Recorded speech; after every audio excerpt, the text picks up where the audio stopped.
Wait, what should I say? Like act like I'm back. Hi, I didn't actually go anywhere. This is just clever editing. Like, boom, we're back. Yeah. Peace in, everybody. We're back with some more junk to show you. That would have been really cool. Let's scoot this over a little bit. How about sit up?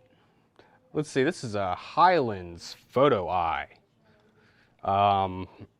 This is another one of those flashes like the CalArt. It's a flash tube.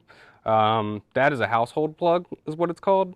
And they made these for a while, but they also ended up adding a little pin on it because if you look at it, that looks a lot like a wall plug. And you know what happens when you plug this into a wall? You electrocute yourself, or somebody, or something, or die. You know, it never put it past people to be dumb. I'm sure there were warnings all over this thing that said don't plug it into a wall, but that's never going to stop anybody.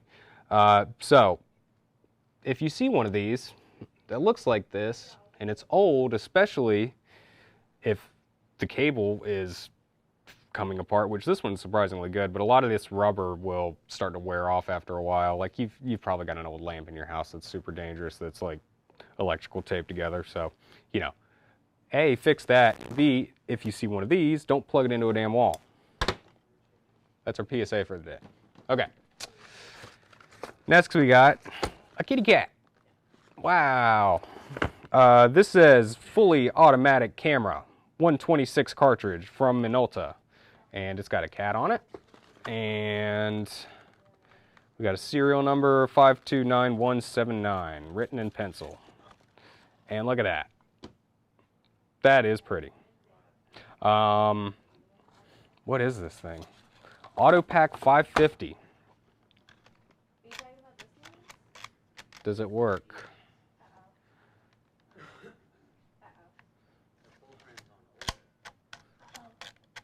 Does not look like it, but it is in good shape. So, I don't know. Maybe we can, if we find some 126 film, maybe we can throw that in there.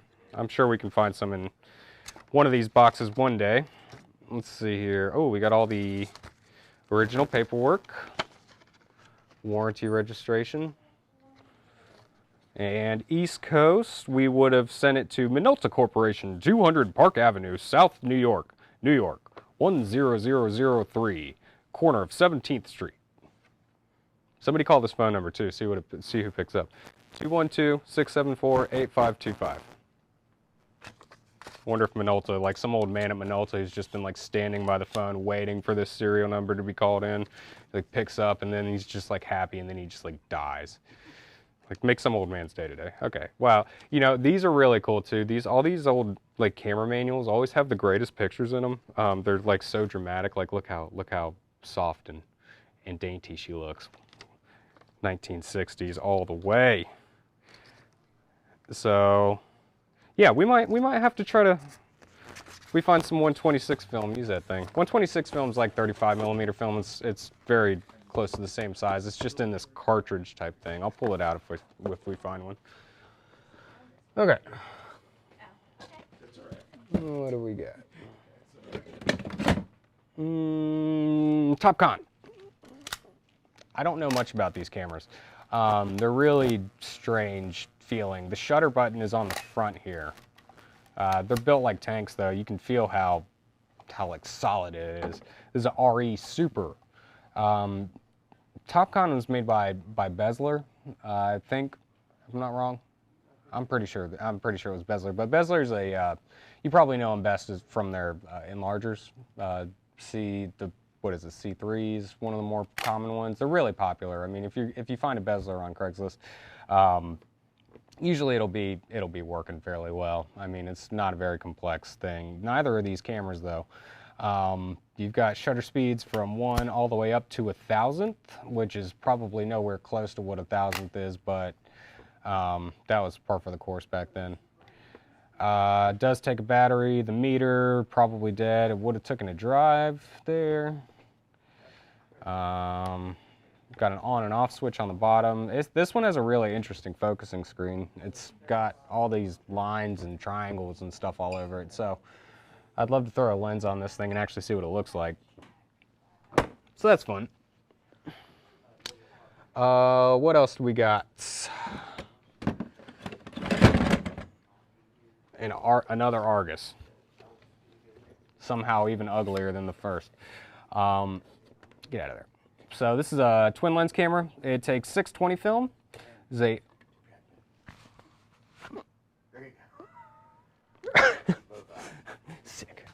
sick. Do I look cool for the children?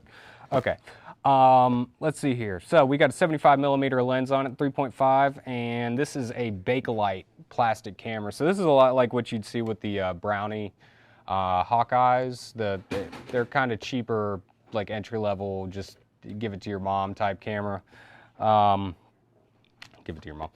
So you pop it open in the back, and it's, again, about as basic as a camera can be. It's a box with a lens on it. 620 film, so that's a medium format almost. It's like a little bit smaller than a 120 neg, right? I've never really shot 620. I think it's either I think it's just the reel is different. I don't know. We'll pull them out. We'll do a video on different old films at some point. But they do still sell 620 film in specialty rolls. It's just really expensive, and most of the cameras that shot it aren't.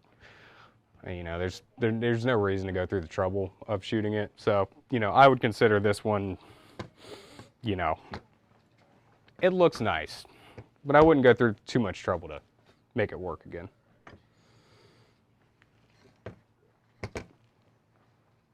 It doesn't even have different shutter speeds. It's either instant or time. So time, you hit the button one time, it's taking the picture, hit it again, it goes off. Instant's probably a 60th of a second. It's really common. I mean, this is basically the equivalent of modern day Holga. So just buy a Holga. Let's see. What else we got? We got a Rico something. What's in the box? A tiny Rico lens. Auxiliary telephoto lens for 2.8, 4.5 centimeters. So they used to measure lenses in centimeters instead of millimeters. So that's a fun fact. If you see centimeter measurement on a camera, it means it's got to be pretty old. That's probably, they probably did that into the 60s or so, somewhere in there. A lot of 60s stuff in this box. Surprised we didn't find like a big old brick of hippie weed just stuffed into one of these cameras. Okay, we got, what else? Just to get this box out of the way. This is a box for a Kodak Hawkeye, actually very similar to this. There's film in here, of course. And let's see, what do we have? Kodacolor X, the best. Let's see, Kodacolor X for daylight and or blue flash. So that's daylight balanced. Developed before 1969. So that's pretty old too. This is 120, so we should run this through a camera and see what we get. This may be, what was it, K11? No, not K11. That's Kodachrome. What process is this?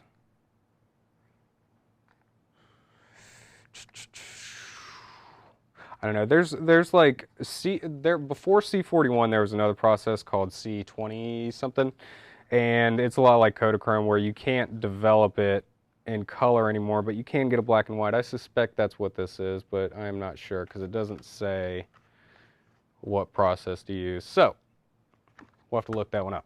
And here we have Verichrome pan, which is confusing because chrome usually refers to color, but I think this is black and white. Yeah, black and white. So if someone can tell me what's up with that, I'd love to know. VP 120, and this is developed before 1969 as well. Okay, what else we got? We got some more Verichrome pan, unopened boxes. Oh, and I guess this one is open, so I can show you what the inside of the packaging looks like. Oh. All right, well, this is exposed. and undeveloped it looks like. So we should probably not take that out and seal it and see if we can't develop it and see what's on it. That's fun. That's always a fun thing. I'm gonna put that over to the side. Okay. We got some more Kodachrome movie film, double 8mm roll, 25 feet. We got some more Kodachrome, number 2, with improved higher speed. And this is 25 feet of 8mm magazine. Looks like there's 2 in here though. Yeah, I don't know. We'll see. We really ought. Do you think we could? Do you think you could shoot any of this in any camera? Oh, is this a cartridge? This is a. Yeah, what Super 8 cameras take. Oh, it's the. This is a Super 8. Yeah, it should be. Well, let's shoot it. Yeah, shit. Why not? Okay. Well, we'll figure that out. We can. You know, I don't want to ruin it. I found a lot of this stuff, by the way, so we can experiment a little bit. Another one. Let's see here. What else we got? Oh, guess what? Another one. There's a lot of Kodachrome in here. Didn't they have a song, "Don't Take My Kodachrome, Don't Take My Kodachrome"? Yeah, we got a bunch of your Kodachrome, so. Okay, here we go. A meter. This is a light meter. A Metraphat. M-E-T-R-A-P-H-A-T. Metraphat. It's a Metraphat light meter, and it's actually moving quite a bit. This might actually still be good. Made in Germany. Let's see. So these are like old school light meters. You see, that's the viewing window there that the light meter will see the light from. And you can turn this dial. And this is your shutter speeds, and then your ASA dial. So we're at 100 ASA. Oh no, no we're not. No, we're not.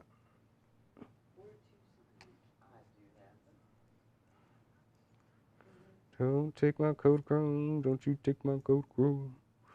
Let's see. Okay, 100 ASA at 1/25th of a second. And it's reading. Wow. All right. So let's see what the leather says. For Kodak Retina. So this would have been for a Retina camera, which were Kodak's little rangefinders. Some of them were fixed lens, some of them had replaceable lenses. They were a lot like the Contax, not Contax, Zeiss Icon, big brick cameras, kind of like an Exacta, which we have one right here, as a matter of fact. Bam, beautiful. These are supposed to be really good cameras. I've never actually shot an Exacta, but they have a pretty cult following.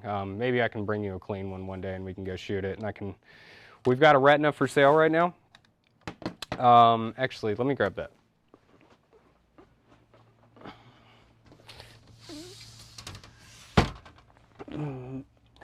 Don't take my Kodachrome, don't you take my Kodachrome.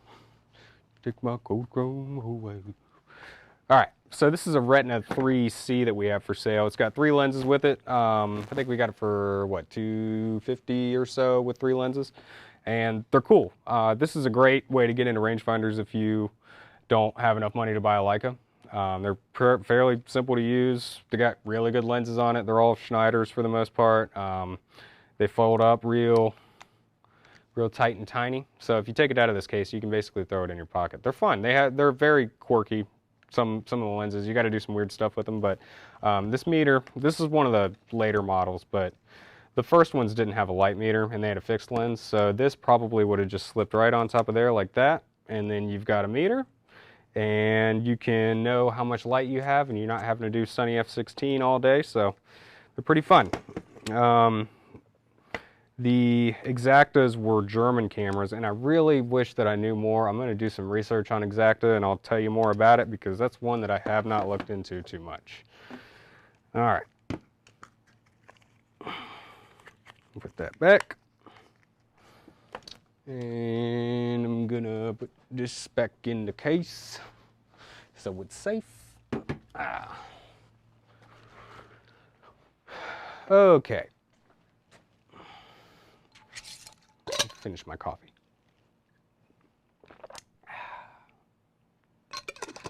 Cold brew.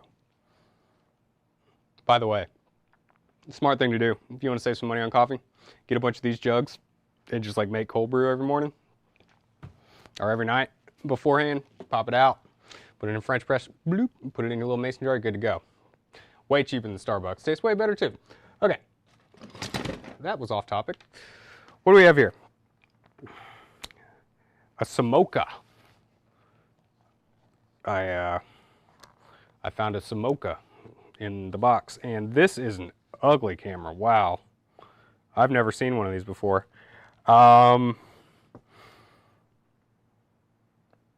Gosh, that's almost so ugly that it's good looking again, paradoxically. These are, I have no idea. I have no idea anything about this. I've never even heard of a Samoka, but it looks like it's in pretty decent shape. It's got a 50 millimeter 3.5 C Azumar.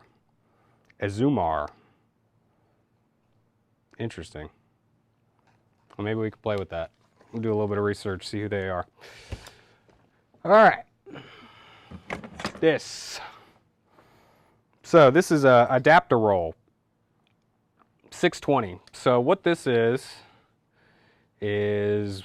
aside from being weird looking, this basically right here, this top part is 2 rollers, and that basically allows you to take 620 film apparently, which remember is not being made anymore, but you can buy it in specialty cut form, and you can put it into a large format camera like a 4x5 box camera and slip it in there. Actually, this looks like it might be a whole back.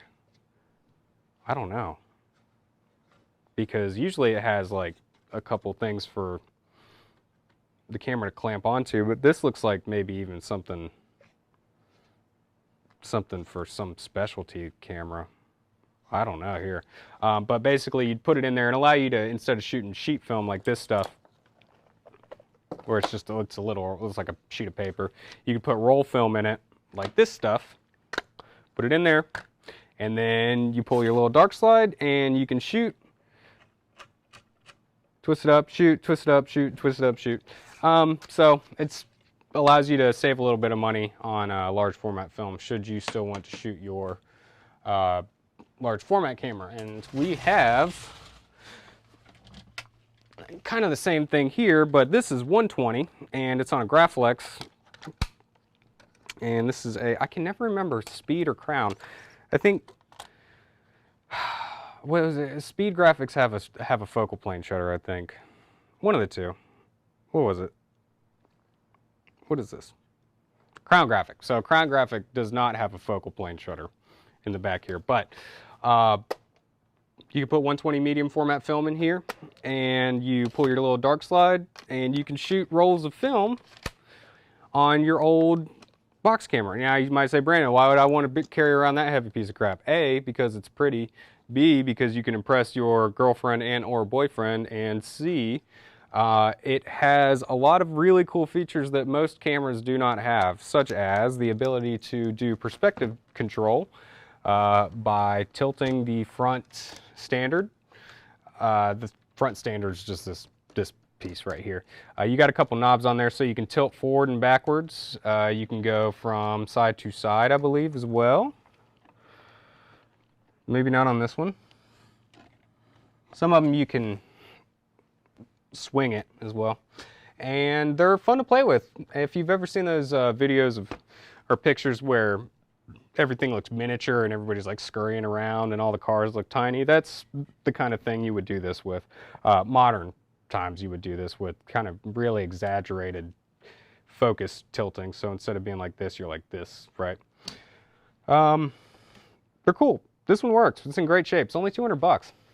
Someone come get it, because honestly, this is like a really cool thing to have, especially if you're one of the slower, like kind of a do your own thing, slow photographer, you're doing architecture or you're doing nature or that kind of thing. Well, not birds, but trees. So, come check it out. It's got a Schneider Xenar on it, only $200. That just is it interesting at all? Yeah. It is? I might have to make it like 3 parts or something. Okay. Yeah. Anyway.